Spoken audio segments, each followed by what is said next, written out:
الحمد لله رب العالمين والصلاة والسلام على سيد المرسلين أما بعد فأعوذ بالله من الشيطان الرجيم بسم الله الرحمن الرحيم قال الله تبارك وتعالى في القرآن المجيد ولكل أمة جعلنا منسكا ليذكر اسم الله على ما رزقهم من بهيمة الأنعام فإلهكم إله واحد فله أسلموا وبشر المخبتين صدق الله مولانا العظيم وصدق رسوله النبي الكريم الأمين ونحن على ذلك لمن الشاهدين. قال الله تبارك وتعالى في القرآن المجيد إن الله وملائكته يصلون على النبي يا أيها الذين آمنوا صلوا عليه وسلموا تسليما. اللہ تبارک و تعالی نے قرآن پاک میں ارشاد فرمایا ہے کہ اے ایمان والو تم نبی کریم صلی اللہ علیہ وسلم پر درود پاک بھیجو، کیونکہ اللہ اور اس کے فرشتے نبی کریم صلی اللہ علیہ وسلم پر درود پاک بھیجتے ہیں. حضرت امام قسطلانی رحمۃ اللہ تعالی علیہ فرماتے ہیں کہ اے لوگو، اللہ اپنی شان میں بلند ہونے کے باوجود، فرشتے اللہ تبارک و تعالیٰ کی عبادت کرنے کے باوجود، اللہ تبارک و تعالیٰ کا قرب پانے کے باوجود، رحمت الہی کے نیچے رہنے کے باوجود، عرش الہی کے سائے میں رہنے کے باوجود، جب نبی کریم صلی اللہ علیہ وسلم پر درود بھیجتے ہیں تو اے لوگو، تو تمہیں تو چاہیے نا، تم تو نبی کریم صلی اللہ علیہ وسلم کی شفاعت کے طلبگار ہو، دنیا میں بھی ان کی رحمت چاہیے، آخرت میں بھی ان کا واسطہ چاہیے، آخرت میں ان کی شفاعت چاہیے. تو اے لوگو، تم پر لازم ہے تم بڑھ چڑھ کر نبی کریم صلی اللہ علیہ وسلم پر درود پاک پڑھو. حضرت ابوبکر صدیق رضی اللہ تعالیٰ عنہ فرماتے ہیں کہ جس تیزی سے پانی آگ کو بجھاتا ہے، اسی طرح نبی کریم صلی اللہ علیہ وسلم پر درود پاک پڑھنا گناہوں کو مٹا دیتا ہے. تو میرے ساتھ مل کر ایک بار درود پاک پڑھیں، انشاءاللہ اس کے بعد اپنے موضوع کی طرف چلتے ہیں. پڑھیے اللہم صلی علی سیدنا و مولانا محمد وعلی آل سیدنا و مولانا محمد وبارک وسلم. اللہ تبارک و تعالی نے قرآن پاک میں ارشاد فرمایا ہے وَلِكُلِّ أُمَّةٍ جَعَلْنَا مَنْسِكًا لِيَذْكُرَ اسْمَ اللَّهِ عَلَى مَا رَزَقَهُم مِّن بَهِيمَةِ الْأَنْعَامِ فَإِلَٰهُكُمْ إِلَٰهٌ وَاحِدٌ فَلَهُ أَسْلِمُوا وَبَشِّرِ الْمُخْبِتِينَ. کہ ہم نے ہر امت کے لیے قربانی رکھی تاکہ وہ اللہ کا نام ذکر کریں جو انہیں چوپایوں میں سے رزق دیا گیا. اور پھر اے لوگو، تمہارا اور ان کا معبود ایک ہے، تو اسی کی طرف اپنی گردن جھکا لو. وَبَشِّرِ الْمُخْبِتِينَ، عاجزی کرنے والوں کے لیے خوشخبری ہے.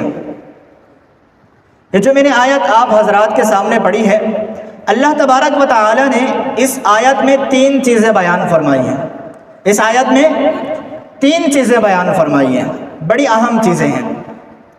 پہلی چیز اس میں جو اللہ تبارک و تعالی نے بیان فرمایا وَلِكُلِّ أُمَّةٍ جَعَلْنَا مَنْسِكًا، ہم نے ہر امت کے لیے قربانی کر رکھی، لیکن یہ قربانی ان کی شریعت کے مطابق تھی، ان کے طریقہ کار کے مطابق تھی. اگر ہم تاریخی کتابوں کا مطالعہ کریں اور پڑھیں تو ہمیں پتہ چلتا ہے کہ حضرت آدم سے لے کر حضرت عیسیٰ تک ہر نبی جو تشریف لائے انہوں نے قربانیاں کی اور اپنے طریقے پر کی.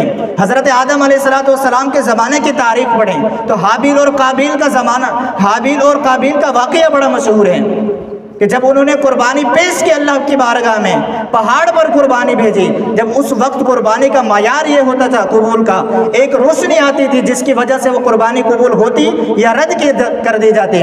حضرت نوح علیہ السلام نے باقاعدہ اپنے زمانے میں ذبیحہ خانے بنائے ہوئے تھے جن میں ذبح کیے جاتے تھے. حضرت سلیمان علیہ السلام نے کتنی قربانیاں کی، حضرت آدم علیہ السلام نے، اسی طرح اس کے بعد حضرت عیسیٰ علیہ السلام نے، اور حضرت ابراہیم ابراہیم علیہ السلام کی قربانی تو بڑی مشہور ہے، اور اسی طرح یہ انبیاء کرام کا سنت کا سلسلہ چلتا رہا یہاں تک کہ ہمارے نبی کریم صلی اللہ علیہ وسلم تشریف لائے، اور یہ سعادت ہمیں نصیب ہو گئی، اور یہ سعادت ہمیں نصیب ہوگی نبی کریم صلی اللہ علیہ وسلم کے صدقے سے۔ سامعین کرام، یہ جو عشرہ ذی الحج کا چل رہا ہے، قربانی کے دن چل رہے ہیں، بڑی برکت اور فضیلت والے دن ہیں، بڑی برکت اور فضیلت والے دن ہیں۔ ان کی کیا فضیلت ہے؟ نبی کریم صلی اللہ علیہ وسلم نے کیا فرمایا ان کے بارے میں؟ فرمایا سید الشہور رمضان، مہینوں کا سردار رمضان ہے، مہینوں کا سردار رمضان ہے، وَأَعْظَمُهَا حُرُمَةً ذِي الْحِجَّةِ الْحَرَامِ، اور مرتبے کے اعتبار سے، عظمت کے اعتبار سے ذی الحجۃ الحرام ہے۔ اللہ تبارک و تعالی نے اس مہینے کو فضیلت بخشی ہے، پھر اللہ تبارک و تعالی نے زمانے کو اپنے لیے پسند فرمایا، اللہ نے اپنے لیے زمانے کو پسند فرمایا، اس میں 4 مہینے جو حرمت والے ہیں ان کو پسند فرمایا، پھر ان 4 مہینوں کے اندر اللہ تبارک و تعالی نے کیا پسند فرمایا؟ ذی الحجۃ الحرام کے مہینے کو پسند فرمایا، پھر اللہ تبارک و تعالی نے اس مہینے کے اندر بھی ان 10 دنوں کو اپنے لیے پسند فرما دیا۔ اور یہ مہینے ایسے ہیں کہ اگر کوئی شخص، اور یہ 10 دن ایسے ہیں کہ اگر کوئی شخص ان میں ایک نیکی کرتا ہے، اللہ تبارک و تعالیٰ اس کو 700 گنا تک بڑھا دیتا ہے۔ اس میں ایک نیکی کرتا ہے، اللہ تبارک و تعالیٰ اس کو 700 گنا تک بڑھا دیتا ہے۔ نبی کریم صلی اللہ علیہ وسلم نے ارشاد فرمایا کہ کوئی دن ایسا نہیں ہے جس میں اللہ تبارک و تعالیٰ کو ان دنوں سے زیادہ عبادت پسند ہو۔ نیکی تو نیکی ہوتی ہے نا، نیکی تو نیکی ہوتی ہے، کبھی بھی کی جائے، کسی بھی زمانے میں کی جائے، کسی بھی وقت میں کی جائے، نیکی نیکی ہے، مگر اللہ کو جو پسند ہے وہ ان 10 دنوں میں ہے۔ ایک اور روایت میں آتا ہے کہ نبی کریم صلی اللہ علیہ وسلم نے ارشاد فرمایا کہ اللہ تبارک و تعالیٰ کے نزدیک ان دنوں سے کوئی زیادہ محبوب نہیں، ما من ایام احب الی اللہ، کہ اللہ کے نزدیک ان ایام میں سے کوئی زیادہ محبوب نہیں۔ اور پھر ان دنوں کی فضیلت کیا ہے، ان ایام کی فضیلت کیا ہے؟ فرمایا جو اس میں ایک روزہ رکھے گا اللہ کی رضا کی خاطر، اللہ اس کو 1 سال کا ثواب عطا فرمائے گا۔ ایک روزہ رکھنا ہے، ثواب کتنا فرمائے گا؟ 1 سال کا۔ اور پھر فرمایا اس کی 1 رات میں قیام کرنا، اس کی 1 رات میں قیام کرنا لیلۃ القدر کے برابر ثواب ہے۔ اور لیلۃ القدر کیا ہے؟ لیلۃ القدر خیر من 1000 شہر، 1000 راتوں سے بہتر۔ لیلۃ القدر کی 1 رات میں عبادت کرنا 1000 راتوں سے بہتر، اور پھر ان ایام کی 1 رات عبادت کرنا لیلۃ القدر کے برابر۔ لیلۃ القدر کے اندر ہم کشمکش میں ہوتے ہیں کہ ہمیں حاصل ہوگی کہ نہیں ہوگی۔ اس اسنا میں ہم کیا کرتے ہیں؟ صلاۃ التسبیح بھی پڑھتے ہیں، ہم طاق راتوں میں بڑی عبادات کر رہے ہوتے ہیں، کیونکہ ہم نے سن رکھا ہے کہ صلاۃ التسبیح یہ پڑھتے ہیں، اور ہم نے یہ سن رکھا ہے کہ لیلۃ القدر طاق راتوں میں ہوتی ہے، 21ویں کی رات کو، 23ویں کی رات کو، 25ویں کی رات کو، 27ویں کی رات کو۔ کیا کرتے ہیں؟ ہم عبادات کرتے ہیں، کس لیے؟ تاکہ ہمیں لیلۃ القدر نصیب ہو جائے۔ اور یہاں پر نبی کریم صلی اللہ علیہ وسلم کیا فرما رہے ہیں؟ فرما رہے ہیں لوگوں یہ پورے 10 دن ہیں، تلاش کرنے کی ضرورت نہیں ہے، ان میں کسی رات بھی کھڑے ہو جاؤ، اللہ پاک لیلۃ القدر کے برابر ثواب عطا فرمائے گا۔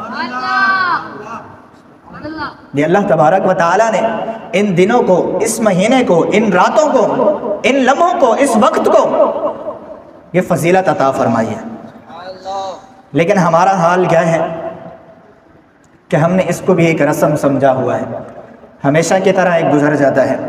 یہاں کا تو پتہ نہیں ہے آپ کی طرف کیا ماحول ہے، ہماری طرف تو یہ ہے کہ قربانی کے جانور لے کے آئے ہیں، اس کے ساتھ ڈیگ رکھا ہوا ہے، گلی میں جانور باندھا ہوا ہے، ساری راتیں دمادم مست کلندر قوالیاں چل رہی ہیں اور گانے چل رہے ہیں اس پہ، اور پوری رات جاگتے ہیں. اللہ ہی جانتا ہے صبح کی نماز پڑھتے ہیں نہیں پڑھتے، یہاں کا مجھے علم نہیں ہے کیا چل رہا ہے. یہ حالات ہو رہے ہیں. اللہ نے کیا فرمایا؟ ایک رات لیلۃ القدر کے برابر، اور ہم اس ایک رات کو گانوں بازوں قوالیوں میں اور فضول کاموں میں گزار رہے ہیں. تو سامعین سے وقار، میں نے آپ حضرات کے سامنے جو آیت پڑھی تھی، اس آیت کے اندر تین اہم باتیں تھیں.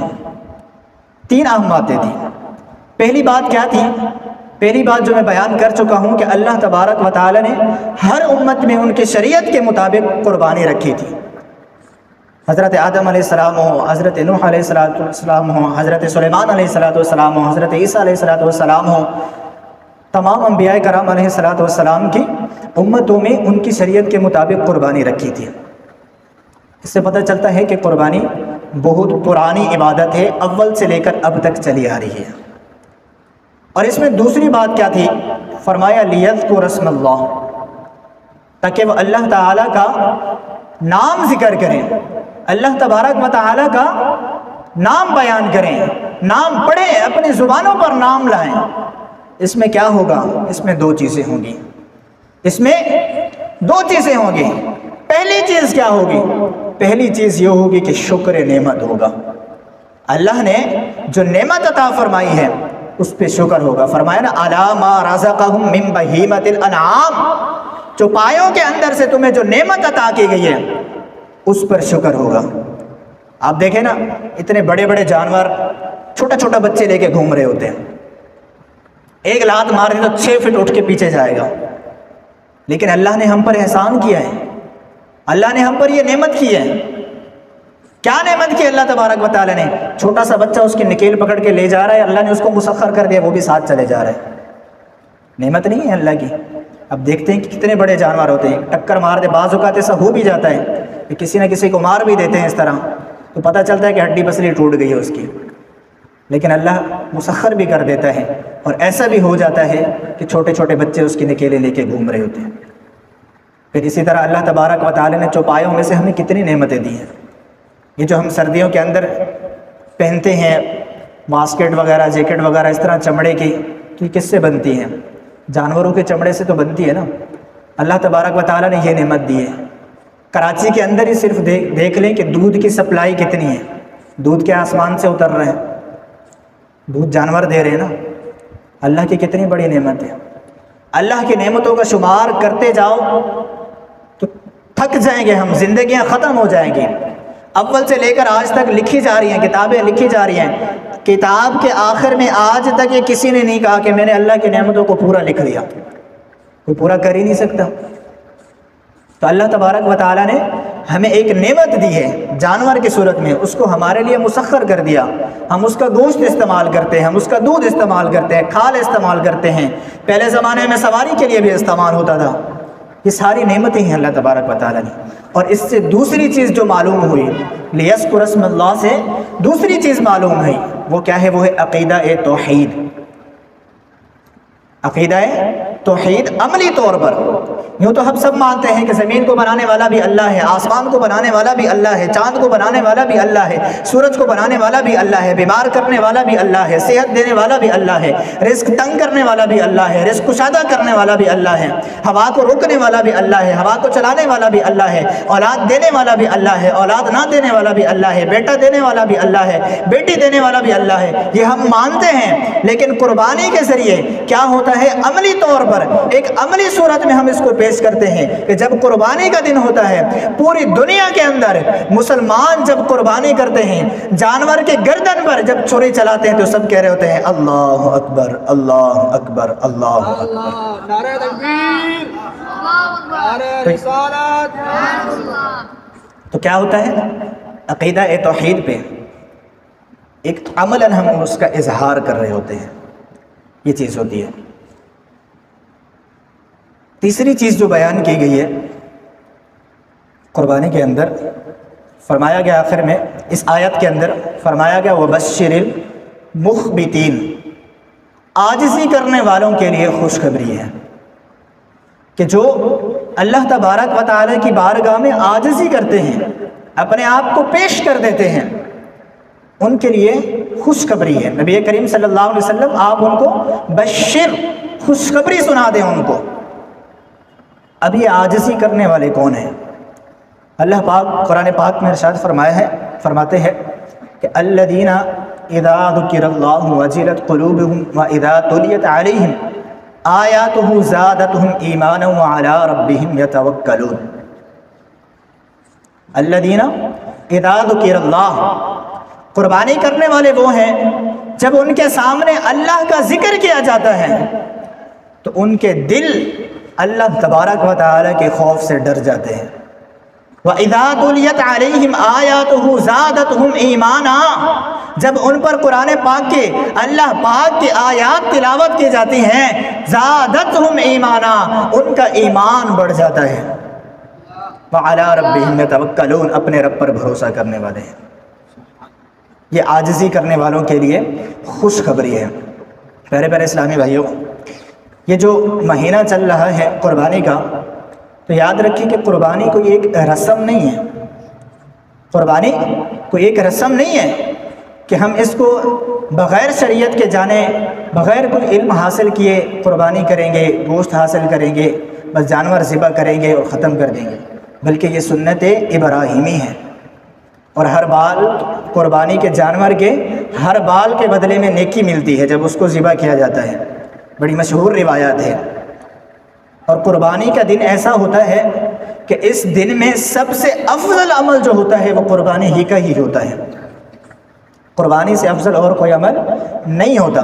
جس کو اللہ نے استطاعت دی ہے تو اس کے لیے قربانی کا ہی دن، قربانی کے دن میں قربانی کرنا ہی افضل عمل ہے۔ لیکن چونکہ آج کل سوشل میڈیا کا زمانہ بھی ہے تو اعتراضات بھی اٹھتے ہیں لوگوں کی طرف سے بڑے۔ یہ چیز ذہن میں رکھیے گا، یہ ایک پرانے زمانے سے ہی چلے آ رہے ہیں اعتراضات کہ یہ چیز آپ پیسے کسی کو دے نہیں دیتے، کسی کے گھر کا فائدہ ہو جائے گا، کولر لگوا دیں، کہیں پہ کولر لگوا دیں، سارے لوگ پانی پیتے رہیں گے، گرمیوں کے اندر بھی پیتے رہیں گے، سردیوں کے اندر بھی پیتے رہیں گے، کتنا فائدہ ہے؟ ایک ٹائم میں جانور ذبح کرتے ہو، ختم ہو گیا، گوشت کھایا۔ مفتی احمد یار خان نعیمی فرماتے ہیں کہ ایسا نہیں ہو سکتا، ایسا نہیں ہو سکتا۔ فرماتے ہیں ایسا کیوں نہیں ہو سکتا؟ کیونکہ یہ حضرت ابراہیم علیہ السلام کی نقل ہے۔ حضرت ابراہیم علیہ السلام نے جب قربانی کی تھی تو آپ چاہتے تو صدقہ و خیرات بھی کر سکتے تھے، آپ چاہتے تو آپ کے پاس اتنی بکریاں تھیں، اتنی بھیڑیں تھیں، اتنے جانور تھے، لوگوں میں دے دیتے، لے جاؤ بھی ایک ایک لے جاؤ، لیکن آپ نے نہیں کیا۔ آپ نے اللہ کی بارگاہ میں جانور کا، پہلے تو آپ اپنے بیٹے کو ذبح کرنا چاہ رہے تھے، لیکن اللہ کے حکم سے آپ نے اللہ کی بارگاہ میں جانور کو ذبح کیا۔ یہ حضرت ابراہیم علیہ السلام کی نقل ہے، اور اس کا ثواب اسی وقت ملے گا جب نقل اصل کے مطابق ہوگی، جب نقل اصل کے مطابق ہوگی۔ ہم حضرت ابراہیم علیہ السلام کی سنت پر عمل ہی نہ کریں، اس کے طریقہ کار پر عمل ہی نہ کریں، اور ہم یہ کہیں کہ ہمیں سنت ابراہیمی کا ثواب ملے گا، تو ایسا نہیں ہو سکتا۔ اور یہ قربانی جو ہے بروز قیامت انسان کے لیے جہنم سے حجاب بن جائے گی۔ خلوص دل کے ساتھ جو کرتا ہے قربانی اللہ کی بارگاہ میں کرتا ہے تو جہنم اور اس بندے کے درمیان میں قربانی رکاوٹ بن جائے گی۔ اور قربانی یہ ایک ایسی چیز ہے کہ جب انسان جانور کو ذبح کرتا ہے تو خون کے پہلے قطرے کے بدلے میں اس کے سارے گناہ معاف کر دیے جاتے ہیں۔ خون کے پہلے قطرے کے بدلے میں اس کے سارے گناہ معاف کر دیے جاتے ہیں۔ اب ہم ذرا غور کریں، تھوڑی سی توجہ کریں کہ ہم پر ایک جانور کا کتنا احسان ہے، ایک جانور کا ہم پر کتنا احسان ہے۔ گناہ کون کرتا ہے؟ ہم کرتے ہیں نا، جانور گناہ تھوڑی کرتے ہیں، وہ تو مکلف ہی نہیں ہے، اس پر تو شریعت لازم ہی نہیں ہے نا۔ گناہ ہم کرتے ہیں، اس کا کفارہ کون دے رہا ہے؟ جانور۔ لیکن پھر بھی ہم کیا کرتے ہیں؟ اس کے ساتھ زیادتی کرتے ہیں، بعض اوقات، ہر جگہ نہیں۔ اور زیادتی کس طرح ہوتی ہے ہمیں لگ بھی نہیں رہا ہوتا۔ بعض اوقات اس کو ٹائم پہ کھانا نہ دے کر، بعض اوقات اس کو تنگ کر کر۔ اب چونکہ یہاں پر طالب علم بیٹھے ہیں تو مثالیں تو میں ایسی پڑھ کے آیا تھا جو پبلک کے اندر ہوتی ہیں، میں وہ مثالیں دوں اس کو تنگ کرنے کی۔ لیکن طالب علم بیٹھے تو میں اس حوالے سے چند ایک مثالیں دے دیتا ہوں۔ قربانی کے کھالے کرنے جاتے ہیں تو جاتے جاتے ساتھ میں بیٹھا کوئی جانور اس کو لات مارتے گئے، اس کو اٹھا کے دیکھ لیا، یا کوئی منڈی میں جاتے ہیں تو وہاں جا کے ان کو تنگ کرنا۔ اسی طرح جب وہاں اس کے پاس کے گزرا تو تھوڑا بائک کو ریس دے دی ٹائٹ والی تاکہ وہ تھوڑا آگے پیچھے ہو جائے، تو یہ بھی تنگ کرنا ہی ہے۔ جب آپ بیٹھے اور آپ کو کوئی لات مار کے اٹھا دے تو کتنا برا لگے گا۔ وہ تو اللہ کی راہ میں قربان ہونے کے لیے آئے ہوئے ہیں اور ہمارے گناہوں کا کفارہ بن رہے ہیں، ہمارے گناہ اتر رہے ہیں اس کے ذریعے سے۔ اور یہاں تک بھی آتا ہے کہ اعمال باقی جو ہیں، باقی اعمال جو ہیں عمل کرنے کے بعد پورے ہوتے ہیں، عمل کرنے کے بعد پورے ہوتے ہیں۔ اور قربانی ایک ایسا عمل ہے اگر خلوص نیت کے ساتھ کیا جائے، قربانی بعد میں ہوتی ہے، قبول پہلے کر لیا جاتا ہے۔ یہ قربانی کی فضیلت ہے۔ پھر اسی طرح ہوتا کیا ہے کہ بعض اوقات جانور کو ذبح کیا جاتا ہے اور ہم اس کا تماشا دیکھ رہے ہوتے ہیں، اس کی بے بسی کا ہم مذاق اڑا رہے ہوتے ہیں۔ بعض اوقات تو ایسا ہوتا ہے، ایسا بھی دیکھنے میں آتا ہے کہ لوگ وہاں کھڑے ہو کے تالیاں بجا رہے ہوتے ہیں، ویڈیوز بنائی جا رہی ہوتی ہیں سوشل میڈیا پر اپلوڈ کرنے کے لیے۔ جب ذبح کیا جا رہا ہوتا ہے اس کو گھسیٹ کے اس کو ڈالا جاتا ہے۔ یہ ساری ایسی چیزیں ہیں جو اس کو جانور کو تکلیف دینے والی ہیں۔ جانور ایک تو ہم پر احسان کر رہا ہے، ہمارے لیے جہنم سے رکاوٹ کا ذریعہ بن رہا ہے، ہمارے لیے ہماری بخشش کا سامان بن رہا ہے۔ ایک روایت میں یہ بھی آتا ہے کہ جانور کا ہر عضو قربانی کرنے والے کے لیے، انسان جو قربانی کرنے والا ہے اس کے عضو کا بدلہ بن جائے گا۔ یعنی آگے کے جو ہاتھ ہوتے ہیں، جانور کے آگے کے جو پاؤں ہوتے ہیں، اس کے بدلے میں انسان کے ہاتھ جہنم سے محفوظ رہیں گے۔ اسی طرح ٹانگوں کے بدلے میں ٹانگیں محفوظ رہے گی۔ پورا جسم جو ہے جانور کا، اس کے بدلے میں انسان جہنم سے محفوظ ہو جائے گا۔ تو ہمیں بھی چاہیے کہ جانور جب ہم دیکھیں، بعض اوقات اگر آپ میں سے کوئی قربانی کر رہا ہے یا نہیں کر رہے، تو جب باہر کی طرف جانا ہو کھالوں وغیرہ کے لیے، اس چیز میں ہم احتیاط کیجیے گا کہ جانور کو آپ کی وجہ سے کوئی تکلیف نہ ہو، کوئی پریشانی نہ ہو۔ اس چیز پر بھی عمل کیجیے گا۔ اور جو چیزیں بیان کی گئی ہیں، جو فضیلتیں بیان کی گئی ہیں، ان پر بھی ہمیں عمل کرنا چاہیے۔ اللہ تبارک و تعالیٰ سے دعا ہے کہ اللہ تبارک و تعالیٰ ہم سب کا یہاں حاضر ہونا اپنی بارگاہ میں قبول فرمائے۔ جو حضرات قربانیاں کر رہے ہیں، اللہ تبارک و تعالیٰ ان کا قربانیاں کرنا بھی اپنی بارگاہ میں قبول فرمائے۔ جو نہیں کر سکے، اللہ تبارک و تعالیٰ آئندہ سال ان کو اس کی توفیق عطا فرمائے۔ آمین بجاہ النبی الامین۔ وما علینا الا البلاغ المبین۔